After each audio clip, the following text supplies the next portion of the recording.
ain't gonna hit my head on the light like Greg did. All right.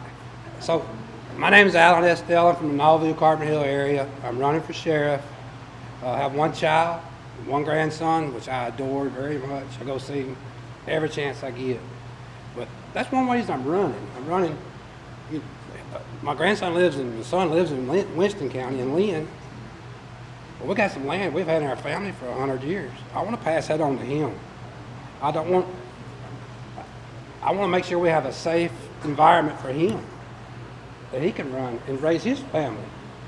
I mean, our family that's our backbone. If we don't have a family united together, I don't see how we can ever succeed. So I'm gonna give you some of my plans. I'm not gonna be bashing. I don't believe in that, not one bit. But my plan is, I want to turn all the missing persons and all the homicides over to the state. And what that's going to do, that's going to free up our investigators now to work on some other cases. Because I want to create what I'm going to call, which has worked in several cities already, reduced the drugs by over 50%. It's called a overdose task force.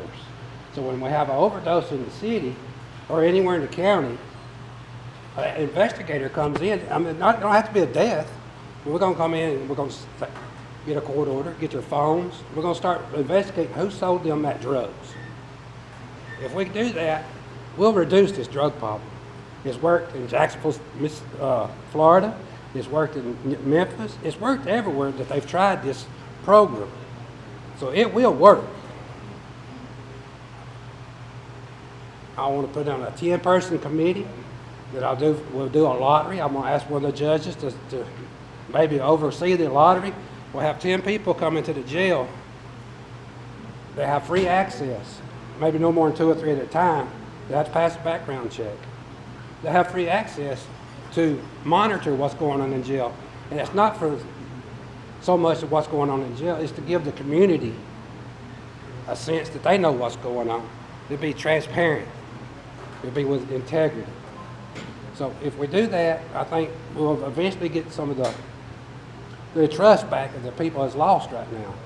And that's what it's all going to take, is to get the trust back from the people. We get that back, we'll fix a lot of the other problems. The budget, we can fix that. That's not a problem. We can fix that with some creative thinking. And I just lost my train of thought. My creative thinking left me. But we can fix that with some creative thinking and change the way we're doing stuff. Some of our technology is great, and police officers need the technology. Now, law enforcement needs the technology, but some of it we might not need right now.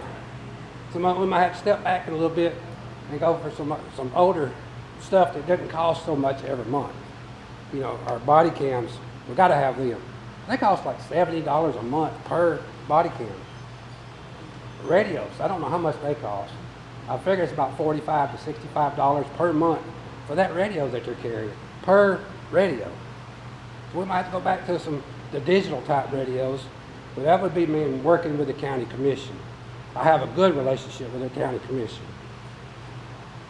We can get these budgets going, but we got to have relationships with the county commission to do that. The sheriff has no say over a lot of the money that goes on in the sheriff's department. The sheriff has 2 jobs. That's to oversee the jail and oversee the courthouse security. That is the only thing that's the only job that is actually stated in his job description. There is more stuff that comes along with it, with the public safety and all that. And we'll work on that. We got to work on the jail. The jail, and it wouldn't. This didn't happen overnight. It's been going on for 40 years, 50 years. It just happened to come out under our previous administration. And these ones suffered the blunt from it. But it happens. It's been happening for 50 years. We got to change our way of thinking. And I think I have a new plan, and it's not doing anything to it's going back to being just basic deputies. We're not going to do anything else, but I would hope y'all would consider voting for me. I know I'm not real well known on this end of the county, but if you'd please consider me. I'll do your job with some integrity and transparency that you will not believe. You'll be sick of seeing me put out stuff because you can't put out everything. Understand that. The sheriff cannot put out everything because you mess up a case. But when it's available, the cases where we can put it out, I promise you, you'll know what's going on in our county. Thank you.